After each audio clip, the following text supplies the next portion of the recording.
sorry to say, it doesn't get easier. That never ends. When you're running a business, you've got to be on top of it. Things are always going to be changing. These days, it's not just this flippant, throw up an ad. If it works, great. If it doesn't. And the idea of like, we just test 500 products and then one takes off and we double down on it.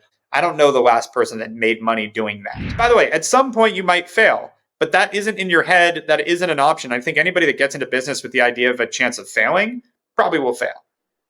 Hey, Erik, welcome to the show. Yeah, thank you for having me. Having you again. So again. I know you're a busy guy, and I always love catching up with you. And one of the reasons I love catching up with you is because you have just this innate ability to constantly almost kind of like redevelop where you're going, refocus what you're working on, and you're never a dull moment. A lot of people are good at one thing, and you call them 12 months later, 2 years later, and they're still exceptional at that one thing. But Hawk Media and you are constantly growing and expanding. And for the people listening to this, Erik's a buddy of mine. We went out, thanks to him, VIP to the X Games the other week, and he was just bombarding me with all the stuff that he's getting into and constantly nurturing and growing from rated the top digital agency. Is that in the world or America? It said America, but all right, we'll settle for that. It's kind of like, what are they? The World Series in baseball. Like, I don't think there's that much else in the rest of the world. So, you got that accolade, but there's other stuff that's going on, including a barbecue TV show that's already a hit. So let's start at the beginning. Sure. What are you up to? Yeah.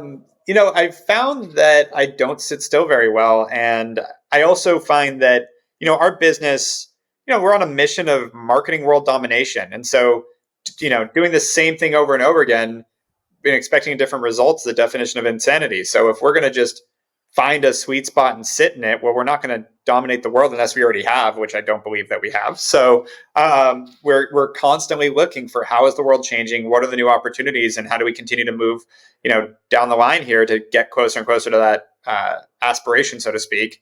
And with that comes a lot of different angles. I know last time we talked about the book that we launched, and that's gone very well. It's a bestseller and everything, The Hawk Method. And I got a phone call in, when was that? I think it was March or April. No, it was April.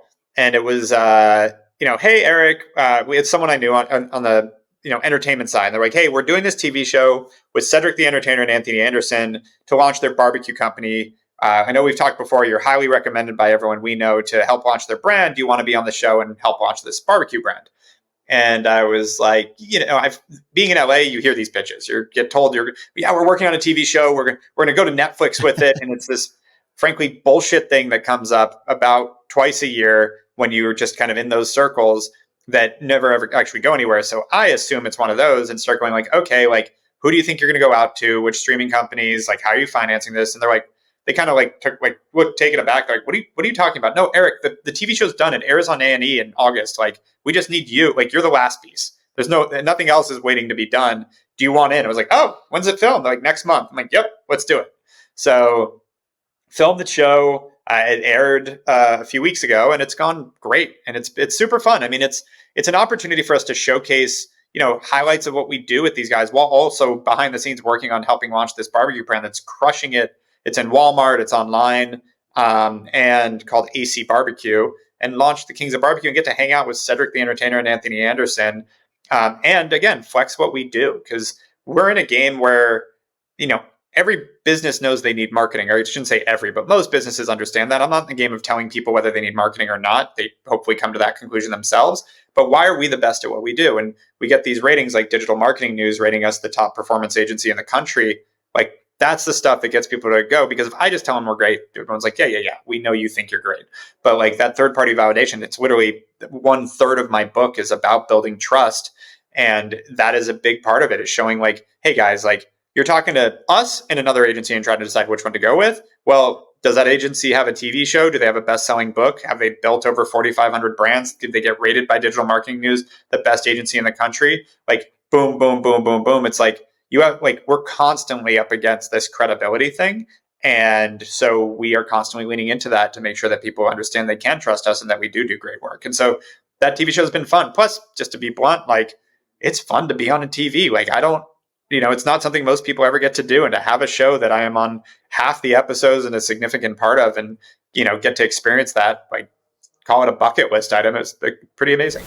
Hey, I'm sorry for interrupting this podcast. I know it's a brilliant one, but I wanted to talk to you about your room, your connections. Now, we know full well that great things come from great connections and great rooms. Now, if you're in a room full of people that will challenge you, inspire you, motivate you, and support you, then great. But if not, then maybe I have the solution for you. Head on over to stevesims.com, look up Sims Distillery there, and join our community of creative disruptors, those that are only not there to help you and motivate and actually give you information, but to support and answer questions. We very much vet the room to make sure that we support each other's growth. We all want each other to grow. So if you want to be in the right room, head on over to stevesims.com/Sims Distillery, and I'll see you inside my room. Enjoy the rest of the show. Now, I've been to your office in Santa Monica, and you've basically got these partitions, and you just got the lineup of awards there. Yeah. Having awards is one thing. Yes, that gets you the credibility, and I'm for the record, I am not dissing it or putting it down at all. But I think the real talent that you have, the real chameleon, is that you're studying the constant flow and movement of what media actually is. Mm-hmm. Now, as you've said, you've established, I think it's over 4,500 brands. Yeah. And you didn't start last month. You've been in the game for a long time, and you're constantly moving around going, okay, where's media going? Yeah. How can I get in front of it? So for the listeners out here, let's get some basics from a great mind and the top agency in America. What is the thing that we should be focusing on about our brand today that's different to, 5 years ago? I think it's what I would distinguish between media and marketing. So media is a piece of marketing, but I think the issue is media 5 years ago could be your only strategy. You could just do Facebook ads and build a business, and it was lucrative enough and non-competitive enough that there were actually many brands that built off just running Facebook ads. That shifted mainly because of the tracking that happened on Apple, that like now it's so much harder to measure. To do that incremental profitability on Facebook is just harder. Where it becomes easier, though, is now if you do all of the things right, you do email marketing well and SMS, and you build a great website, and you kind of check all the boxes that we've been doing for years, because back in the day, it just meant you were more maximizing your performance. Now it means you're actually sustainable. Then you still can compete really well because so many companies never figured it out. So we're watching this right now. There's kind of a tale of two cities where you've got half the brands out there crushing it because they do understand that they need to do all these things and do them well. And then you have the other half that are still trying to do the things they did that are just declining and struggling and not changing. And you complimented me in the beginning of this about, shifting with the times. Like, sorry to say, it doesn't get easier. That never ends. When you're running a business, you've got to be on top of it. Things are always going to be changing. Like the biggest companies in the world are dealing with it. Like Apple would have never created the, iPhone if they would have just created the Apple and the Apple II and whatever, and like they would have made desktop computers. Like it's just crazy to think that any company can just sit and do their thing and actually sustain. It's funny. I always think when I have these conversations, the one person I think of is this guy. I think it's Bob's Tires in LA.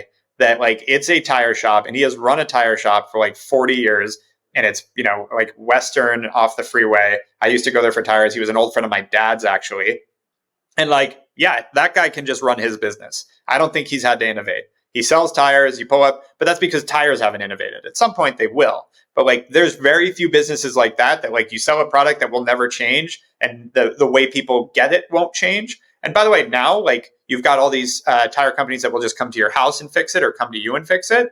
That starts to hurt. So you're basically, as a business owner, you always have to innovate. And so back to your question about the media side, TikTok has become really prominent.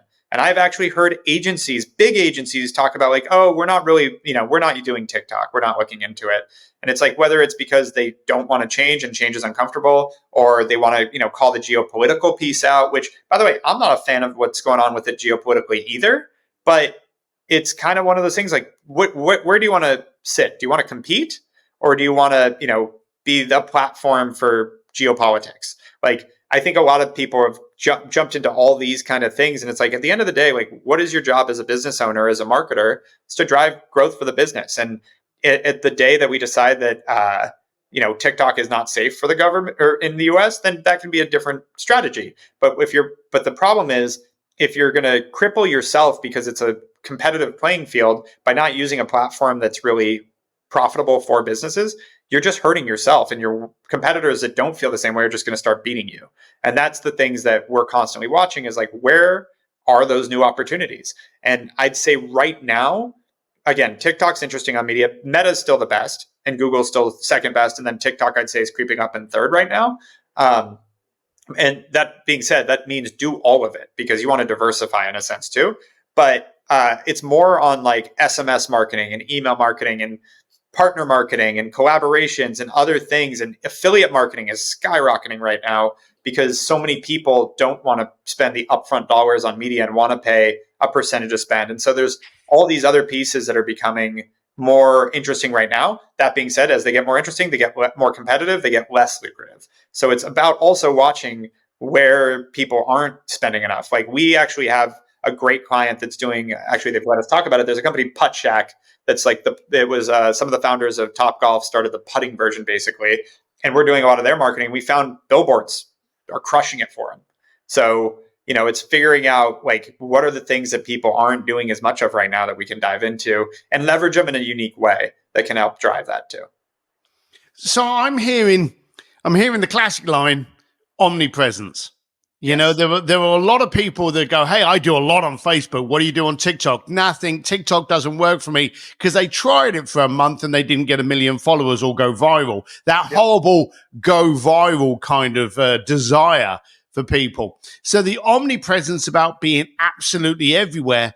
And also something key that you said that I think we need to kind of like label on a bit is, if everything is new, and this is a Ryan Dice statement, is if everything is new, nothing's new. Yeah. And you just called out billboards. You've still got benches on the side of the bloody road. You've still got billboards. You've still got newspapers. Yep. And when everyone moves into another category, that other category becomes cheaper. Yep. One of the best marketing campaigns I did for a digital agency, this was about 8 years ago, everyone got out of TV. And I went, oh, wow. Found out that I could advertise on Shark Tank. I did a full week when Shark Tank was at its peak, a full week of advertising during Shark Tank. I had probably 5 commercials run during Shark Tank every day for a week. I think it cost me like $15,000. We're talking nationally. It was like absurd. But because the ebb and flow of this, a lot of times that's where the expenses go down and the stuff that people aren't doing. And if you leverage them in a different way that kind of pattern interrupts, people go, wait, that was cool. And that's how you get that attention and that leverage. So you've got to grab people's attention. There's a classic line, who's got your attention's got your checkbook. Yep. So you're talking about omnipresent. The thing that I kind of moan about, and we have a small agency, okay? There's just for our personal clients. Yep. I'm always kind of stuttered by the amount of people that go, oh, I don't want to do social. Social's free of charge. Yeah. But I tell people, hey, if you're not going to do it because it's free, because, it's costing you nothing, what is it costing you not to do it? Yeah. So are there any platforms, and you brought out quite simply the political, and again, you can either look after your business or you can look after your soapbox. Yeah. But are there any platforms out there that you just go, oh, no, that doesn't work. I wouldn't look at that. And it doesn't have to be social. It can be the billboards or anything. Are there any platforms you just go, that was good then, but avoid it now? I mean, I just hate to say it, but I don't think Twitter advertising has ever been lucrative. We continue to try to figure out Snapchat, but we've just not, it hasn't, like, it's, and I'm speaking hyperbole. There's unique brands and very specific campaigns that have worked on Twitter that have worked on Snapchat, but at scale, I haven't seen it. YouTube advertising, like, again, very specific companies and very specific brands, you can do well with it, but like at scale as a default, nope.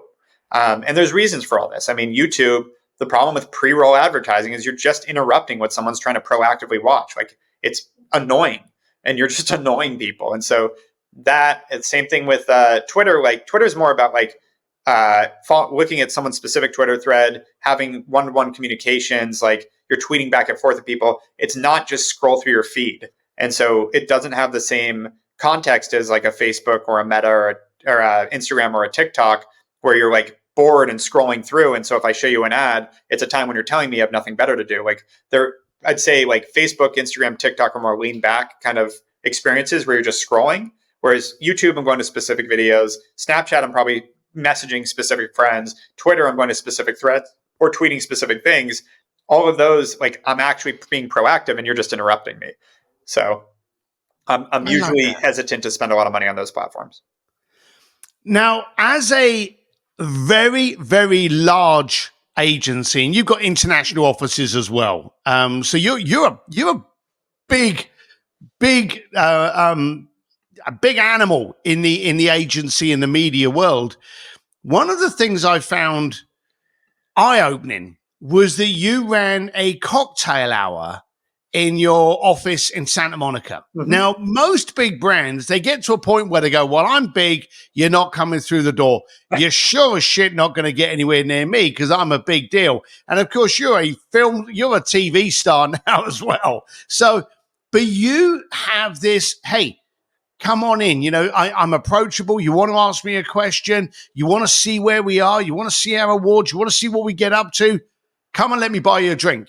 And you run those. So I've never seen anyone of your size run an intimate gathering for just the locals. Yeah. Why did you decide to do that? I still believe that there is the most powerful thing in building a business is in individual connections and being with people. I push our whole team to go out and go to events and go meet people. And so we started hosting our own happy hour before I even started Hawk. I was hosting like an e-commerce meetup in 2013, and that went every month until COVID. And then we brought it back, 6 months ago or so. And then when we opened our new office, I was like, let's have it here, obviously. And that's been just a really powerful way to connect with people. Like people are way more apt to work with someone they trust. Trust, again, huge part of what people will work with. And just that little nuance of meeting in person is way better than like sitting over Zoom. And again, if you look at it, and this is not how I think about it, I just think about it as building community. The more people that like us, spend time with us, talk about us, the more powerful Hawk can be. And so if that means giving some people some drinks and hanging out once a month, great. And it's a great way to like build a little more rapport and build a little more relationship, again, with our community. Whether that's clients, whether that's partners, whether that's just people that are fans of the brand, have them at our office, hang out. Like it's always been just a great piece of how we get our name out there. But on a competitive landscape, if you're looking at two agencies and one, you go hang out at their office and meet their people and see that they're cool and like that everybody's nice and knows their stuff, and the other guy's pitching you over Zoom, which are you going to go with? And so it's just another thing that lets us be that little differentiator and that little bit more of a relationship that allows us to get in the door and show what we're made of, kind of thing. So Sally Hogshead, I'm sure you know who Sally is. Sally wrote a book and Fascinate, and she always talks about different is better than better. Uh-huh. And you've always looked at being different. You know, there's a lot of people out there that will get to the ivory tower standard and go, well, okay, I've done my hard work. I've done the sweaty palm shakes. I've been to all the shitty networking events. No one's going to get anywhere near me now because I'm making a bundle of cash. You make a bundle of cash, yet you're still out there, grabbing hands, saying hi, introducing, buying drinks. You're still doing that. Why do you think people get so scared and so rapidly want to close the door to their inner circle? I don't know. I think I've just never. I think running anything in your business emotionally is just a dumb thing to do. I think it's just like, what is the pragmatic and like, what's the outcome I'm trying to achieve, and what is the right action to take to achieve that? Like, that's what I default to. And like the emotional piece can come in with like, what do I enjoy about the business? Like, let's say you're more introverted as an example. Well, maybe then I'm not hosting happy hours, but I wouldn't have started in the first place. I would have found other ways that serve my personality to build my business. But in terms of like when people change, I don't know why. Like you kind of said the omnipresence thing. Like to me, when I look at how to build a business and marketing, it's always adding to it. unless something's actually breaking because like the industry changes, I try not to take things away. Meaning like if we start spending on Facebook ads and we start driving some business, and then I realize like, oh, TV could be good too, I add TV. I don't then turn off Facebook, which has been driving business. Like it's like, and so the same thing with a happy hour, the same thing with network, the same thing with being available. Like I've always found that like this is all, I've had positive feedback loop in terms of how we've built on all of this. So I'm going to keep doing it and keep going. And like, if we end up in a situation, thankfully, like, I'm on TV, but I haven't become a TV star.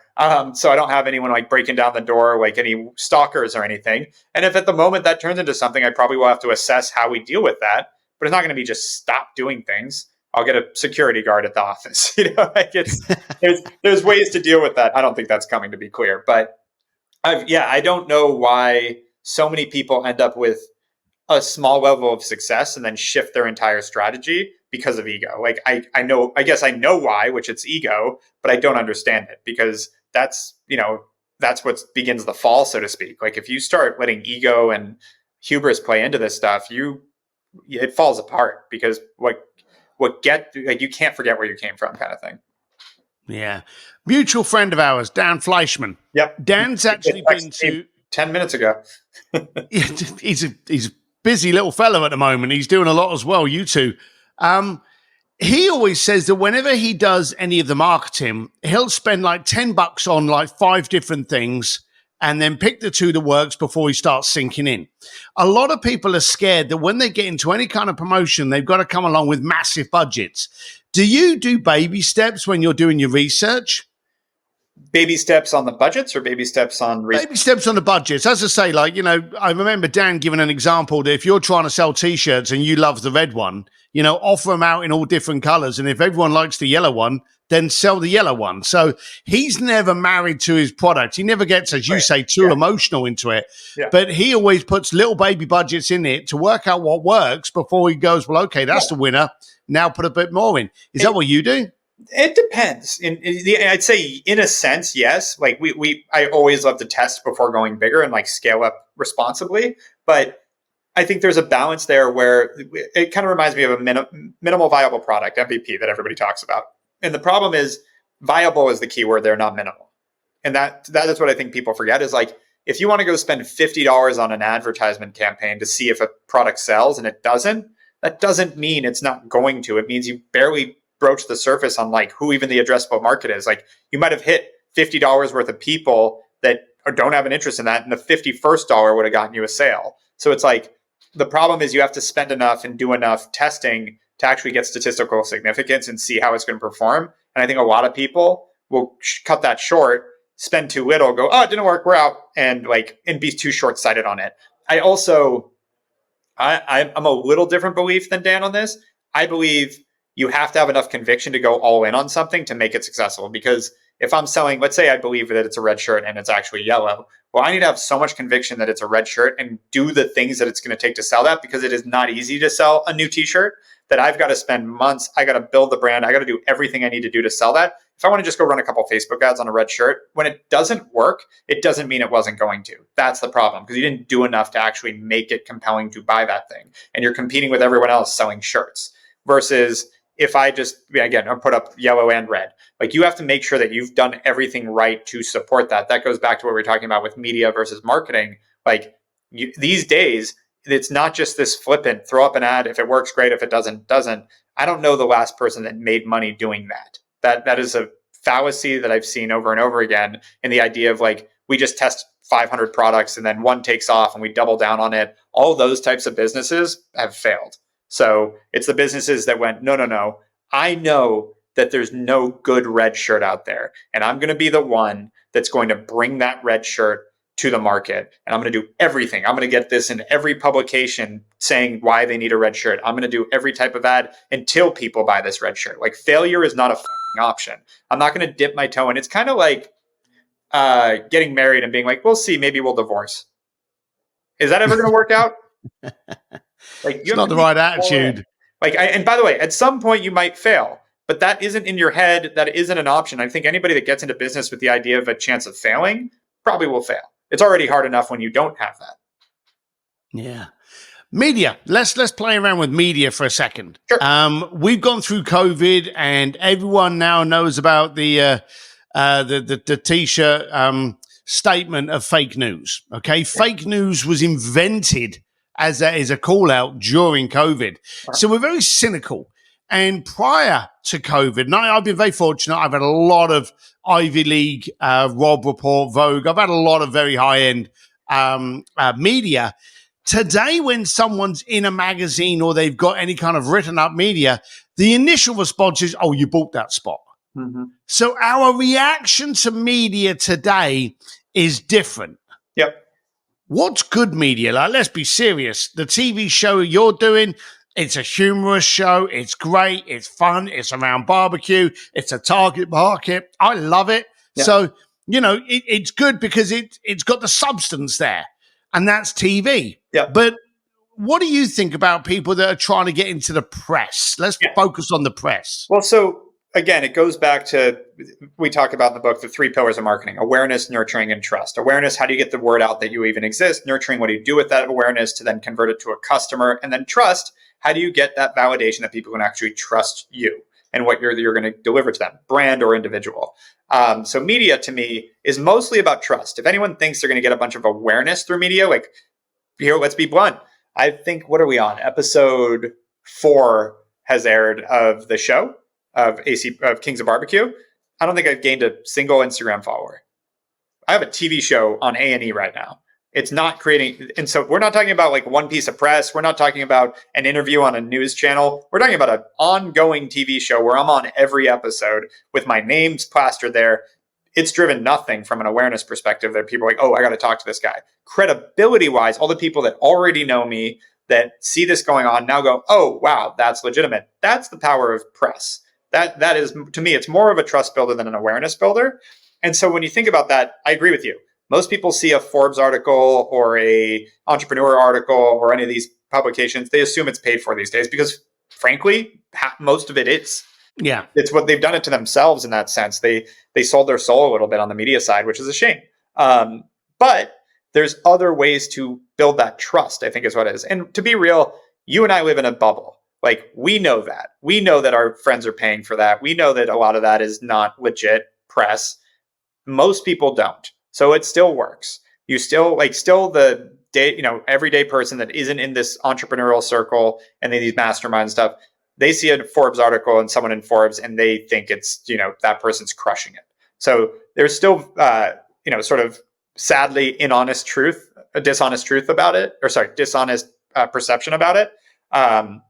But the other ways to do that, third-party validation in general. So it's getting thought leaders in the space to talk about how great you are, getting partners and like other companies that you're engaging with that aren't media companies to talk about it, getting honestly publications that are more trusted to talk about you, whether it's niche, whether it's influencers as well, or endorsements of some kind. Like, these are all things that still apply to that. So and even reviews, testimonials from your customers, like all these kind of things all play into the same role as PR has traditionally. But yeah, traditional PR and that media side is, I think Forbes is trying to SPAC right now. Like, these companies are not doing very well, and they're just now fully into clickbait. Forbes Instagram looks like a supermarket tabloid, sadly. I've always believed that, and a friend of mine told me this many, many years ago. He said, getting media is one thing. What you do with it is everything. Yes. And there's a real misconcept where it's a Field of Dreams moment. The second I get into that magazine and there's my article, I'm just going to pour my coffee and wait by the phone. And it doesn't happen. That used to be how it is. Like, if you read, I don't know if they actually put this in their book, but I talked to Neil, who started Warby Parker, and he was talking about, like, the thing that set them up was their GQ article. He was like, that was the turning point. We got this big GQ article and we took off. We got tons of business. That was the case even 10 years ago. I think Warby Parker started around then, maybe around 10 years ago. It's just changed very fast since, where that type of credibility, what it is all these publications started allowing contributing writers. Then those contributing writers started selling spots. Then they started charging for contributing writers and these, agency councils and all these things. And then that got well known and it just became, a pay to play kind of thing. And then that took away all of the power that press was providing. one element of it. What I'm getting out of you here is media is not a single reliable source for your benefit. It's part of your omnipresent marketing media strategy. So, use it, love it, don't love it, whatever, but it plays a part. And again, what I'm liking from your statement here is it's not the sale, it's the trust. Yeah. And so good example. Here's how we use it now. We use it for two things. One, when we get a piece of press, like if we can get, being rated the top performance marketing agency in the country by Digital Marketing News, great accolade. It shows that there's someone else out there that believes we're that. People do take that seriously. Number two, I contribute to Forbes, Entrepreneur, a bunch of other publications. I use that as a platform to talk about the things that I think are most important to drive our business, like the biggest objections we're getting, the biggest misconceptions about our industry. I used, instead of writing it on our blog, where nobody gives a shit, I put it in a headline on Forbes or on Entrepreneur so that we can now point to this, post about it, talk about it on social. And when a potential client, brings up one of these things, we go, oh no, we wrote an article about that with Forbes. So it's that little extra credibility of like, we're talking about it. We're saying we're talking about it. We're not being dishonest, but because it's in Forbes or because it's in one of these publications, they take it a little more seriously. Yeah, that's good. What is next? You're constantly with you're not riding the wave. You create the wave or try to get in front of the wave. So what are you paying attention to now? Yeah. So, I mean, the most in front of us, we have Hawkfest finally coming back. So our big tentpole event is October 19th in LA. So that'll be fun. How can they find out about that? Let's not gloss over that. How can they find out about Hawkfest? Hawkfest.com, HAWKE fest.com. All right, add the E. Make sure the E's in there, folks. Exactly. Right, hawkfest.com. Okay. But that's the most ready. In terms of we're still leaning into AI. We've got our AI tool that we launched before ChatGPT and the hype train. We've been studying it for a decade. And I think that's going to continue to make a lot of what we do more efficient and more effective. So really leaning into the technology enablement of what we do. It's something we've always done, we've always talked about, but I think the speed of innovation, the speed of technology is happening way faster now, which means as long as we can stay on top of it without being too distracted by it, because it can get noisy too, I think there's going to be vast improvements we can make with our business based on that. And other than that, honestly, I am watching for the sort of past 2 years of bizarre economy to subside and get more stability back into businesses and a little more confidence so we can get back to growth and innovation and those kind of things. Because I think the past 2 years, I think a lot of that stuff has struggled. I think even innovative companies have struggled outside of tagging AI in them because companies have been trying to just stabilize, not grow. And now I think we're starting to see the edge of we need to grow. We need to go figure out how to build now. You mentioned no one was following you. You didn't grab another IG follower from the show. Yeah. So let's see if you can grab one from this. What are the best ways for people to follow you? Yeah, it's just @/Erik Huberman on social. I am probably most active on Instagram. All right. Okay. We're going to peg that below. I actually follow him and, thankfully end up in some of the pictures. Erik, you're a superstar. I love what you do. I love how you're always thinking ahead of the curve and what other people aren't doing. And as I said before, if everyone's doing it, it's not new. Erik, you're a superstar. Thank you very much for coming on the show. Thank you for having me. Always a pleasure. Look after yourself, pal. Well, that was another episode of the Art of Making Things Happen podcast with me, your host, Steve Sims. If you like it, you know the scoop. Subscribe, tell your friends, share it around. Let them get benefit from this juice. And of course, if you want to change the room you're in, join Sims Distillery. Jump over to stevedsims.com/Sims Distillery, or you can find a link directly from that website. That's the room where creative disruptors get together to actually help each other become better. If you've got standards or you want higher standards, join the right room. See you next time.